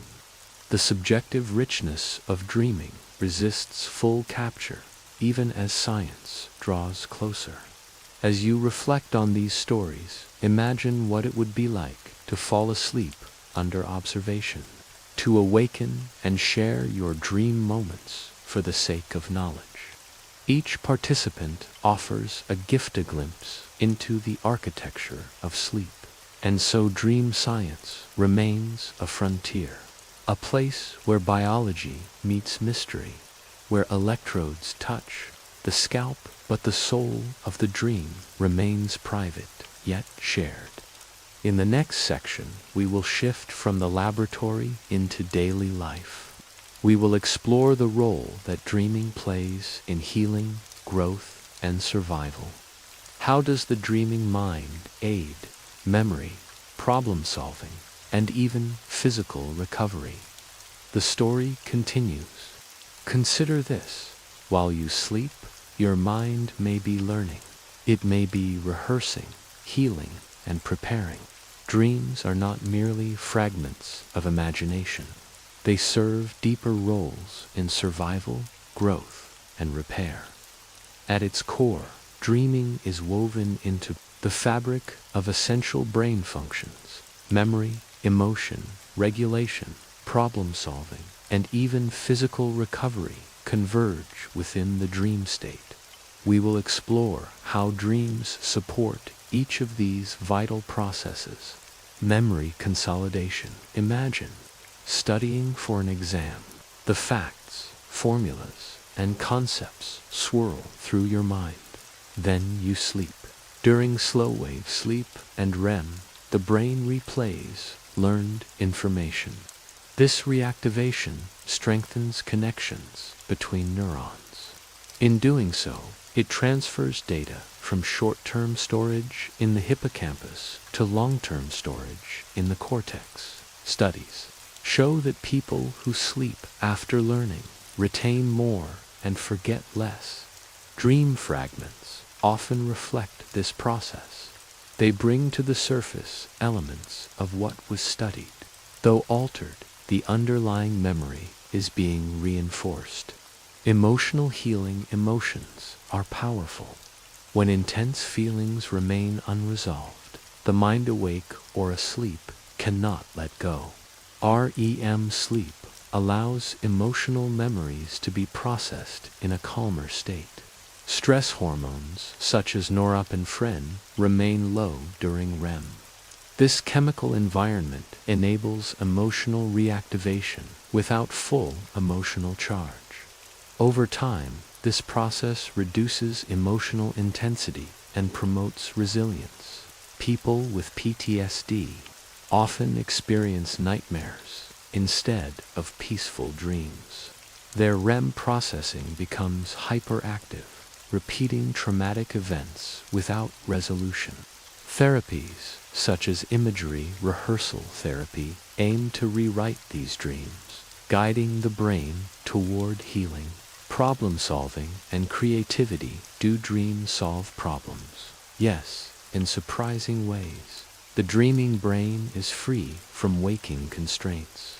It explores novel associations and creative leaps. Classical examples include Auguste Kekula's benzene ring insight, inspired by a dream of a snake biting its tail. Modern research supports this. Participants working on challenging puzzles show improved solutions after REM-rich sleep. Their dreams often include relevant imagery. It seems the dreaming mind can rehearse scenarios, test outcomes, and generate new connections. This creative processing occurs quietly, beyond conscious effort. Immune function and physical recovery. Dreaming may also aid bodily healing. During deep sleep, physical repair happens. Cells regenerate. Hormones, like human growth hormone, are released, but dreaming states, especially REM, coincide with immune system activity. Studies in rodents show that sleep-deprived animals show reduced immune response. In humans, chronic sleep restriction raises inflammatory markers. While dreaming itself does not directly heal tissues, it reflects broader sleep architecture that enables repair. By supporting emotional well-being, dreaming indirectly helps physical health, survival, and threat simulation across species. Dreaming appears connected to survival. The threat simulation hypothesis suggests that dreams allow rehearsal of dangerous scenarios.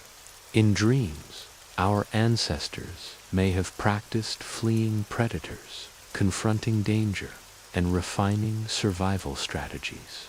Modern dream content often includes themes of anger, threat, or conflict.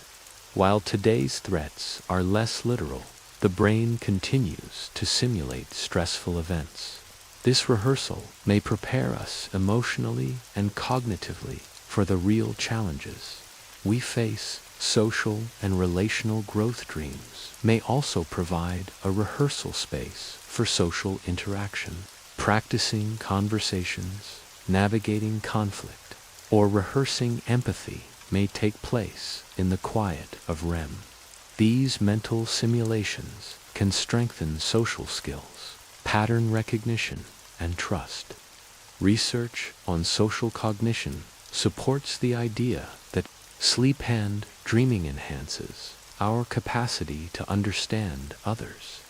Dream logs often include familiar faces in new contexts, suggesting ongoing social processing.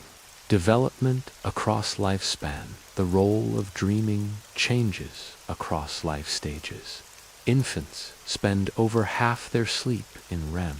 Their brains are rapidly forming connections. Dreams in this stage may support sensory and motor learning. As children mature, REM decreases, and dreaming becomes more narrative. Adolescents and adults show increased emotional and problem-solving content in dreams. In older adults, total REM decreases again, yet dreaming continues, providing emotional and cognitive benefits throughout life. Clinical applications. Understanding the purpose of dreaming leads to practical use. Therapies now incorporate dream work in several ways. Imagery rehearsal therapy helps rewrite distressing dreams into less harmful narratives. Studies show it improves sleep quality and reduces nightmare frequency. Lucid dreaming techniques teach individuals to become aware and shift nightmare content in real time. Though not yet mainstream clinical tools, they offer hope for nightmare relief. For conditions like depression and PTSD, monitoring dream patterns can reveal treatment progress. A return to more diverse, symbolic dreams often signals recovery. Evidence from studies, a landmark study of students learning a complex procedural task showed that those who napped improved performance by nearly 20% compared to those who rested without sleep. EEG and dream logs confirmed that dream content resembled the task. Another study involving patients with PTSD used sleep therapy, including dream rehearsal. After several weeks, nightmares decreased by over 50% and emotional symptoms improved significantly. A study of athletes practicing sequences in lucid dreams found modest yet measurable performance gains post-sleep. Dream-induced physical rehearsal, though not fully understood, appears to engage similar neural circuits as actual movement. Integration of functions. Dreaming cannot be pinned to a single purpose. Instead, it serves multiple functions that are deeply intertwined. Emotional healing supports mental health. Memory consolidation builds knowledge. Problem solving enhances adaptability. Immune and physical recovery maintain bodily health. Threat simulation improves survival preparedness. Social rehearsal fosters relational skills. These processes occur within the architecture of sleep. Dreaming is the conscious reflection, or perhaps the unconscious expression, of these critical functions. It offers a window into the mind's intrinsic drive to learn, heal, and grow. Concluding reflection as you rest tonight, imagine your mind at work. Consider the silent symphony of memory, emotion, and healing. Each dream, no matter how strange, carries traces of these deeper processes. In the darkness of sleep, the brain labors on your behalf, soothing wounds, reinforcing learning, rehearsing challenges, and nourishing resilience. In the next section, we will explore how culture and language shape dreams. We will examine how people's beliefs, environments, and daily life influence what they dream. We will step from the inner processes of mind and body to the broader tapestry of society and meaning. The journey continues, weaving from personal restoration to collective imagination. Consider this: two people fall asleep at the same moment. One dreams of riding a wooden boat across a wide river. The other dreams of driving through a brightly lit city. Though their brains are built the same, their dreams reflect different worlds. Culture, language, and daily experience shape the content, structure, and meaning of dreams in subtle but powerful ways. In this section, we explore how the dreaming brain reflects not only biology, but also environment, language, and belief. We will see how cultural differences influence dream themes, how language frames what is remembered, and how rituals and narratives shape dream interpretation across the world. Cultural themes in dream content. While all humans experience similar sleep, architecture progressing through light sleep, deep sleep, and REM, what we dream about often differs by region, tradition, and social context. For example, Researchers comparing dream content across countries have found striking variations. In the United States, dream diaries often include themes of achievement, conflict, and individual action. In contrast, studies in Japan show more dreams centered on group harmony, embarrassment, or social order. Among indigenous communities in Australia, dreams frequently involve ancestral spirits and land, reflecting the cultural integration of landscape and identity. Even the setting of dreams, urban versus rural, indoor versus outdoor, mirrors waking life.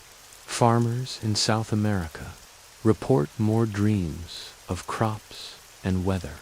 Children in industrial cities are more likely to dream of buildings, vehicles, and electric lights. In other words, the brain does not dream in a vacuum. It draws from the symbols, fears, and priorities of the waking world. *** language and dream memory ** language, too, plays a role. The structure of a language can influence how we remember and describe dreams. In languages with rich vocabulary for inner experience, such as Mandarin, Nahuatl, or Arabic, dream reports often contain more emotional or spiritual content.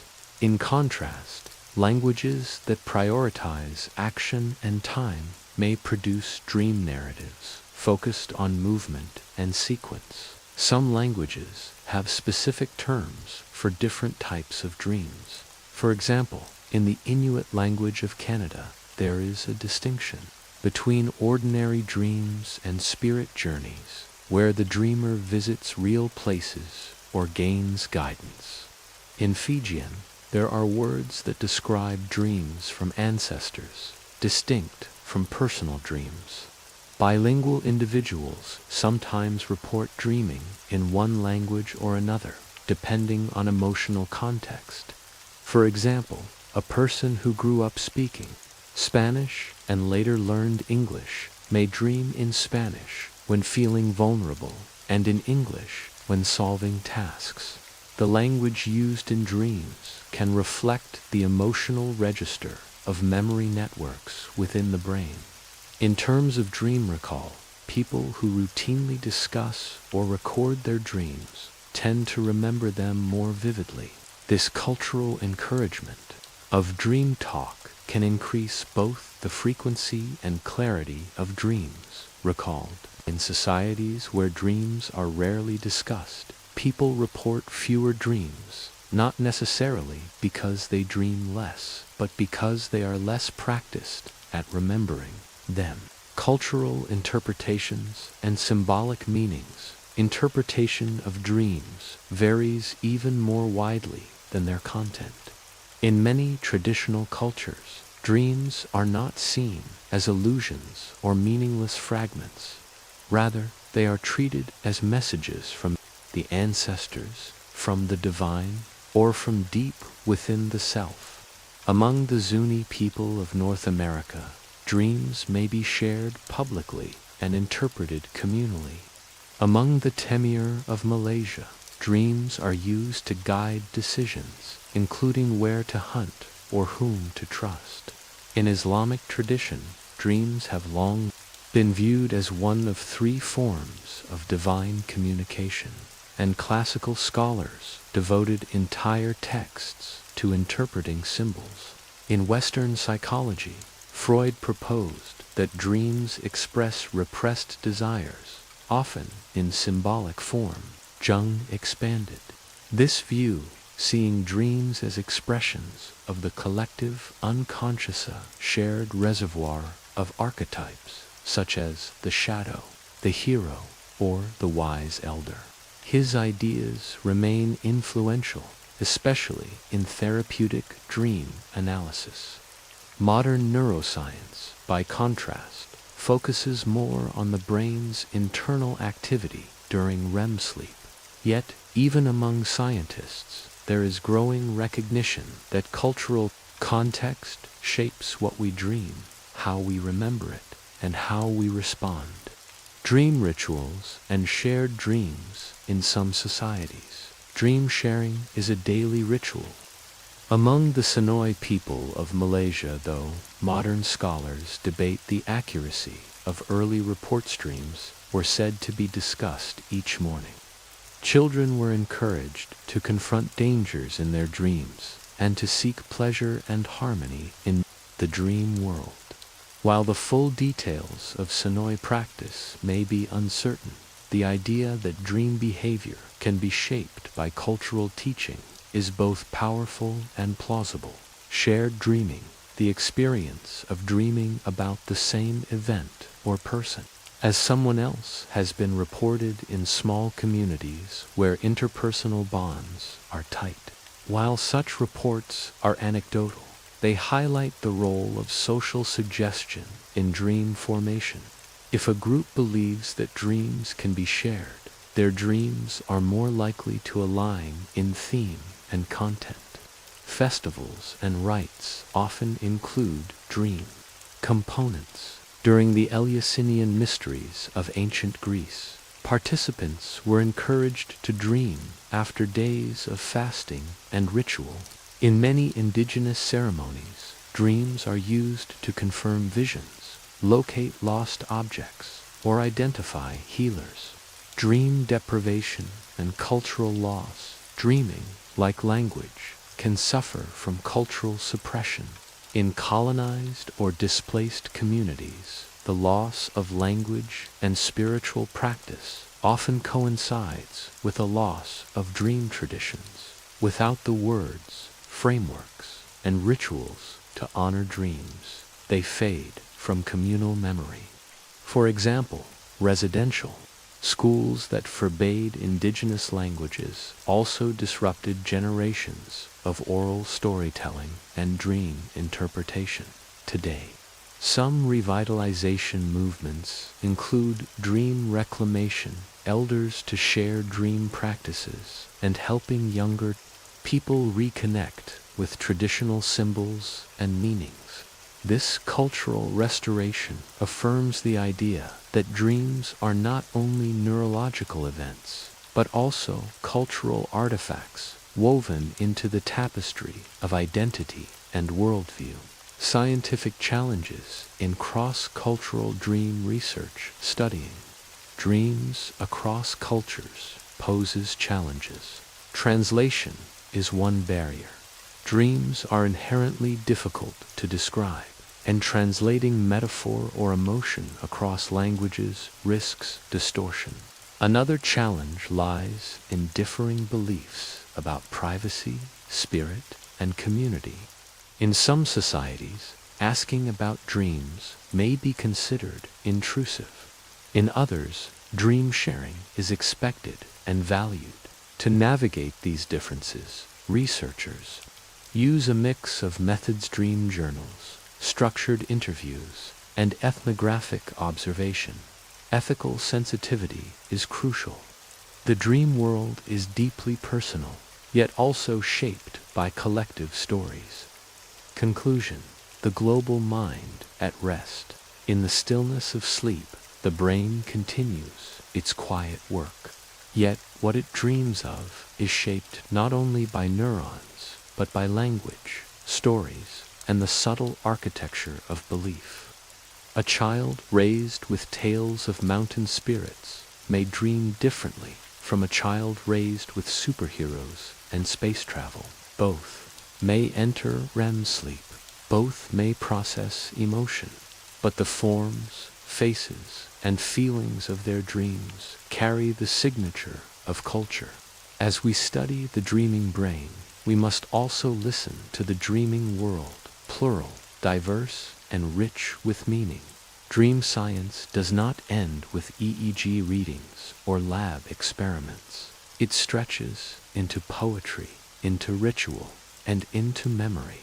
To understand why we dream, we must ask not only how the brain sleeps, but how the world speaks through that sleep. In the next section, we will explore how technology is beginning to influence the dreamscape, through sleep trackers, virtual reality, and even the early attempts to decode dream content from brain signals. The boundary between dream and machine is beginning to blur. Let us follow it gently.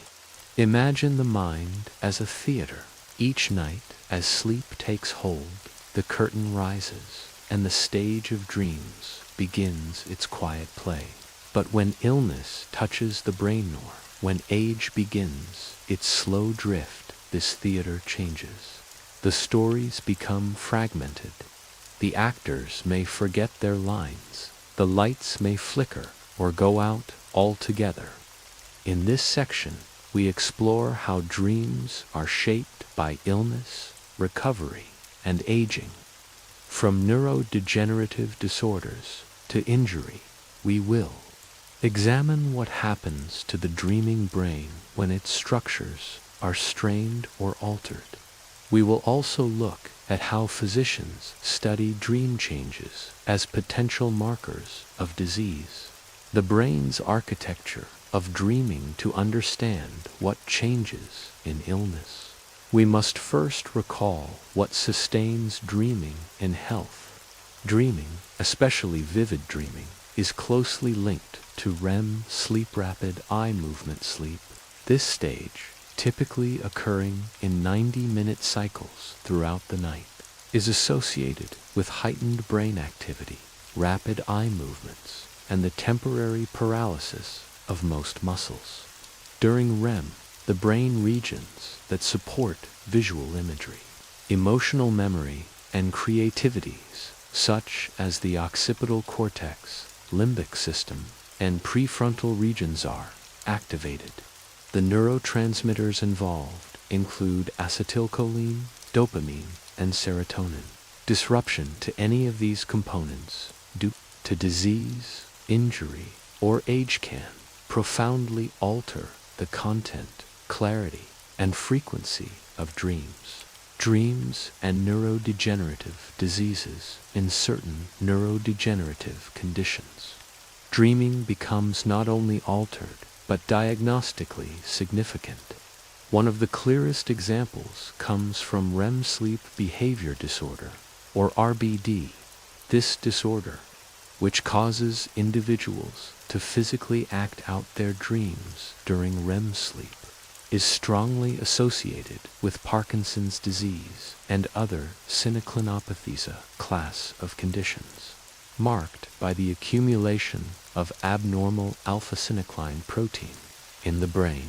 In healthy REM sleep, the brainstem inhibits motor output, preventing the body from enacting dreams. But in RBD, this mechanism breaks down. People may punch, kick, or shout while dreaming. Strikingly, more than 80% of individuals diagnosed with idiopathic RBD will go on to develop a neurodegenerative disorder, often within 10 years. Dream content in these individuals often becomes more vivid, intense, or violent, sometimes years before motor symptoms appear. These dreams can serve as early warnings of neurological change. In this way, dreaming becomes not merely a psychological experience, but a clinical clue. In Parkinson's disease itself, dream content tends to shift. Many patients report more vivid dreams, often involving physical activity or confrontation. These may correlate with dopaminergic medication levels or with changes in limbic and cortical circuits involved in movement and emotion. In Alzheimer's disease, a condition marked by progressive memory loss and cortical degeneration, dreams often fade. Patients in early stages may retain some dream recall, though it may be confused or disconnected. As the disease progresses, REM sleep diminishes. The internal stage of dreaming dims with the erosion of cognitive architecture. Asterisk, asterisk, stroke, trauma, and dream shifts asterisk, asterisk when injury strikes the brain, such as through stroke, or traumatic. Brain injury dreams may undergo sudden and dramatic changes. In cases where the thalamus or brainstem is damaged, REM sleep can be reduced or lost entirely. This alters both the quantity and intensity of dreams. Some patients report an absence of dreams following injury, a condition called oneric deficit. Others experience recurring nightmares, often involving themes of drowning, falling, or helplessness. These may reflect emotional trauma as much as structural injury. In rare cases, localized damage can trigger dreamlike hallucinations, even during wakefulness. These peduncular hallucinosis events often occur with lesions in the midbrain and are marked by vivid, colorful visions. They blur the boundary between dream and reality. Recovery from brain injury may restore dreaming gradually. As sleep architecture stabilizes, REM returns, and the capacity to dream may re-emerge. Dream diaries kept during rehabilitation sometimes reflect emotional healing, moving from chaos to coherence.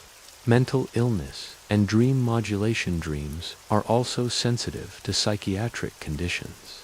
In depression, for example, REM sleep may become disorder-deriving earlier in the night, lasting longer and producing more negative dream content. Individuals with major depressive disorder often report dreams of failure, sadness, or isolation. In bipolar disorder, dream content and frequency may vary with mood state. During manic phases, dreams may be grandiose, fast-paced, or emotionally intense. During depressive phases, dreams may be dark or fragmented. Post-traumatic stress disorder (PTSD) one of the clearest examples of dream alteration. Nightmares are a core symptom. These dreams often replay traumatic events with little distortion, leading to repeated awakenings and poor sleep quality. Treatments such as imagery, rehearsal therapy, aim to reshape these dreams, consciously teaching patients to visualize alternative, non-threatening outcomes during waking hours. Aging and the dream landscape. As people age, the architecture of sleep changes. Total sleep time often decreases. Deep sleep, also called slow-wave sleep, becomes less prominent. REM sleep tends to decline slightly in duration, but more so in intensity. As a result, dreams in older adults may be less frequent or less vivid. Yet dreaming does not disappear with age. In fact, many older individuals continue to dream regularly, particularly those who maintain healthy sleep hygiene and emotional engagement. The content of dreams may shift toward autobiographical themes, reflecting on life, relationships, and legacy. Interestingly, older adults often report fewer nightmares. This may be due to emotional regulation. Studies show that the amygdala, the brain's emotional center, becomes less reactive with age. As a result, dream content may become calmer, less chaotic, or more reflective. In cases of mild cognitive impairment, a condition that sometimes precedes Alzheimer's, dreams may become more surreal or confused. However, this varies widely, and many older adults retain rich dream lives well into advanced age. How physicians and researchers study dream change. To study these shifts, researchers use a combination of tools. Polysomnography, overnight sleep studies, allow scientists to observe changes in sleep stages and brainwaves. Dream reports, collected upon awakening, provide qualitative data about dream content. In clinical settings, doctors may use questionnaires, such as the REM Sleep Behavior Disorder Screening Questionnaire, to detect early signs of neurological disease. Interviews about dreams can also inform psychological assessment, particularly in depression or trauma. Emerging technologies are helping decode the neural basis of dream content. Functional MRI scans conducted during sleep, though challenging, are beginning to show patterns of brain activity that correlate with dream imagery. In time, this may allow more objective assessment of dream alterations in disease. Conclusion: dreams as mirrors of the changing brain throughout life. Dreams remain a window into the inner state of the mind. When illness or aging alters the brain, dreams reflect these changes sometimes before symptoms appear. They become fragmented in Alzheimer's, vivid in Parkinson's, distorted after trauma, and mournful in depression. But dreams are not only signals of loss, they can also aid in healing, offering symbolic rehearsal of challenges, processing grief, or simply maintaining a sense of self. In the quiet of night, even a damaged brain seeks to tell stories. As science advances, dreams may offer new diagnostic pathways. And for patients, they remain a deeply personal part of the human journey, bridging memory, identity, and imagination. In our next section, we will explore how artificial intelligence, digital monitoring, and sleep technology are reshaping the way we understand and even influence dreams. From brain-computer interfaces to sleep apps, the frontier of dream science is expanding into the digital realm. Let us continue. Imagine lying quietly in bed, your body still, your eyes closed, yet your dreams unfolding on a screen beside you, recorded, played back, perhaps even shared. This idea, once the realm of science fiction, now hovers at the edge of scientific inquiry. In this final section, we turn toward the future. We explore emerging technologies that promise to capture, influence, and perhaps even decode our dreams. From functional brain imaging to neurofeedback, from machine learning to bioelectronic devices, dream science is stepping into a new frontier.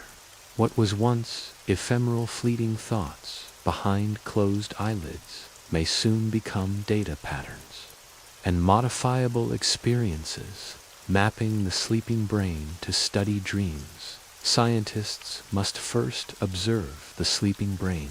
This process begins with tools like electroencephalography, or IG. IG records electrical activity at the scalp, capturing brainwaves oscillations produced by neural firing. These waves change across sleep stages.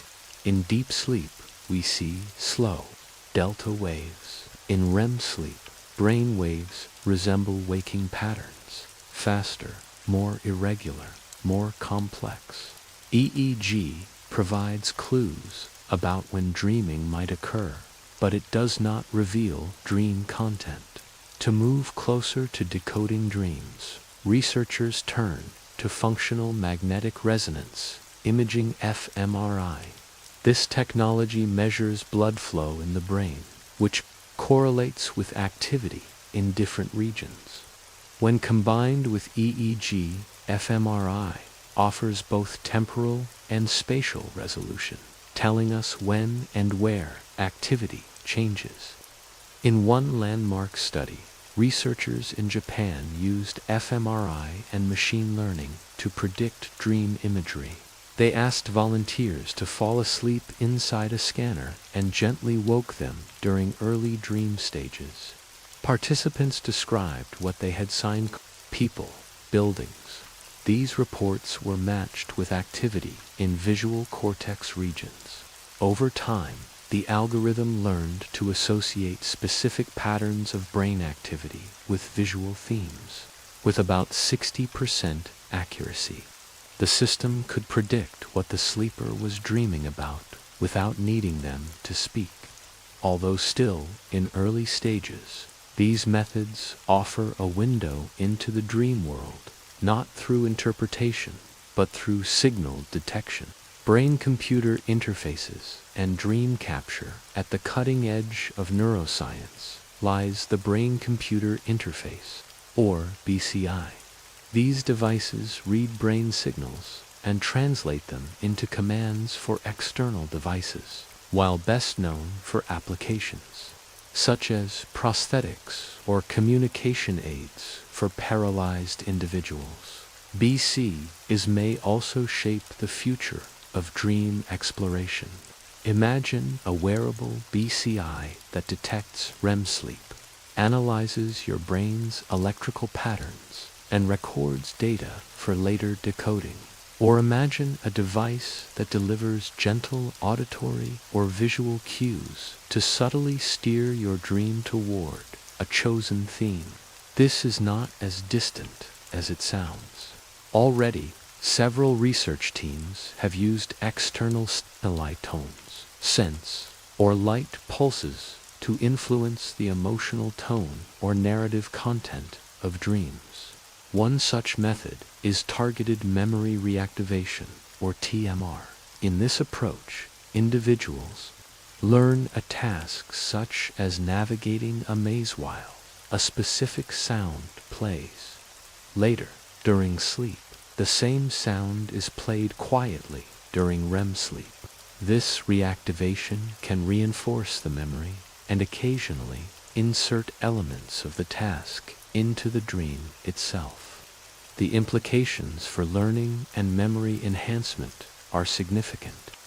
BC is combined with real-time EEG or fMRI could eventually allow for closed-loop dream engineering systems that read, interpret, and then guide dream content dynamically.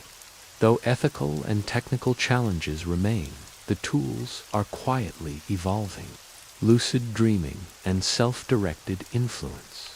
Not all dream manipulation requires machines. Lucid dreaming, where the dreamer becomes aware they are dreaming, offers a form of internal control. Some individuals can learn to change the dream environment, interact with characters, or even fly. Lucid dreams typically occur during REM sleep and are associated with increased activity in the dorsolateral prefrontal cortex, an area usually subdued during dreaming.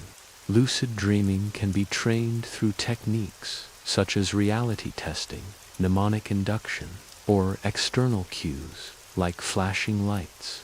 These methods have shown promise in treating nightmares, improving creativity, and even enhancing athletic skills through mental rehearsal.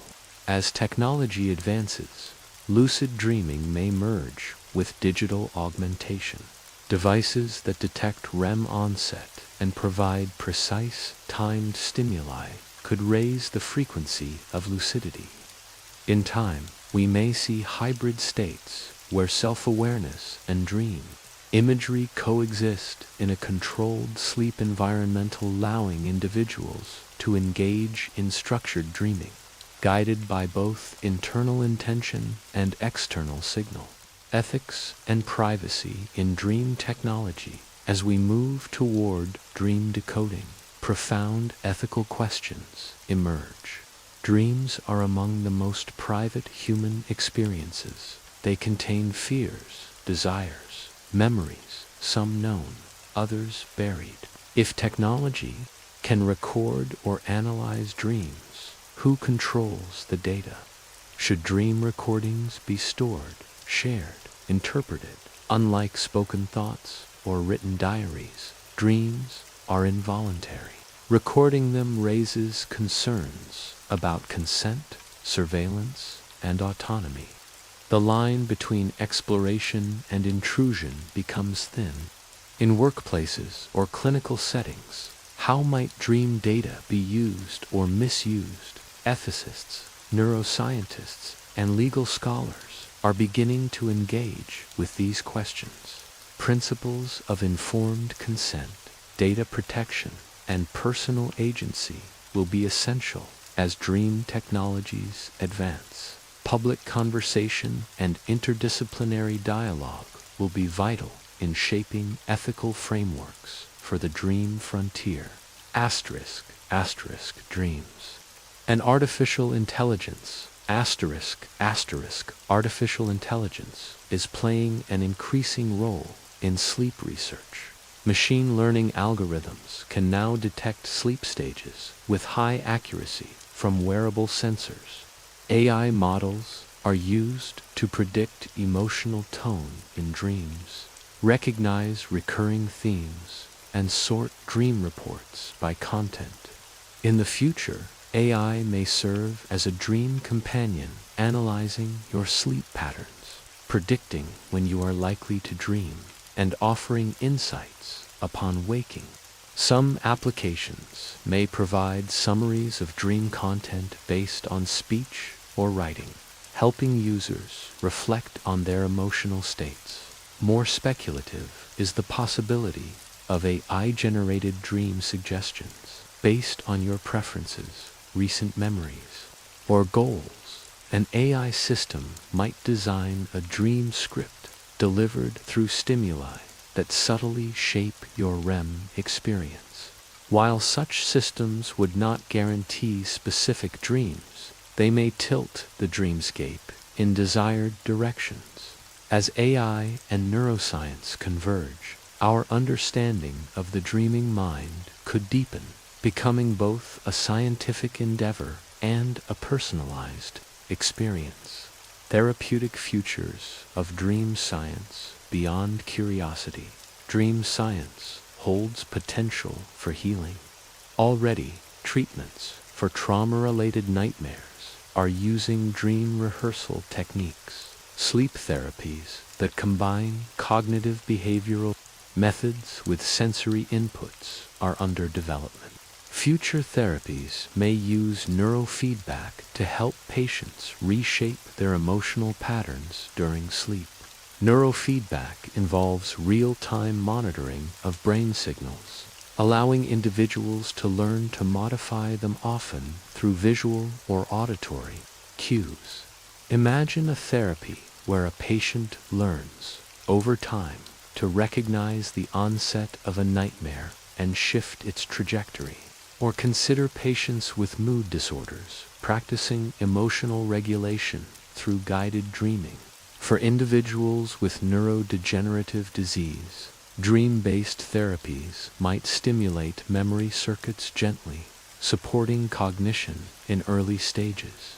In hospice or end-of-life care, dreams are known to play a meaningful role. Patients often report vivid, comforting dreams involving lost loved ones. Understanding and supporting these experiences may offer emotional peace even in final days. A soft horizon, the mystery remains despite the tools, the scans, and the data. The dream remains, in many ways, a mystery. No algorithm can yet explain why one person dreams of flying while another revisits a childhood room. No scan can fully translate the emotional resonance of a dream the way it feels to dream. Dreams, like music or poetry, may resist full decoding. They are shaped by biology, yes, but also by culture, memory, language, and experience. They reflect the self, but also something beyond the self. They are maps, messages, simulations, rehearsals, or perhaps simply the mind at play. As we move into the future of dream science, we carry both tools and questions. We may one day record, influence, or even co-create our dreams, but we may also come to appreciate them in new ways, as portals of meaning, not only subjects of measurement. Consider this: in 50 years, we may look back at today's dreams not as random stories of the night, but as deeply personal data used in medicine, education, art, and therapy. Yet even then, the dream may still whisper secrets that no machine can fully hear. The theater of the mind will continue. The curtain will rise, and behind closed eyes, the story will unfold. Let us end not with a conclusion, but with a question and invitation to wonder. What will you dream tonight?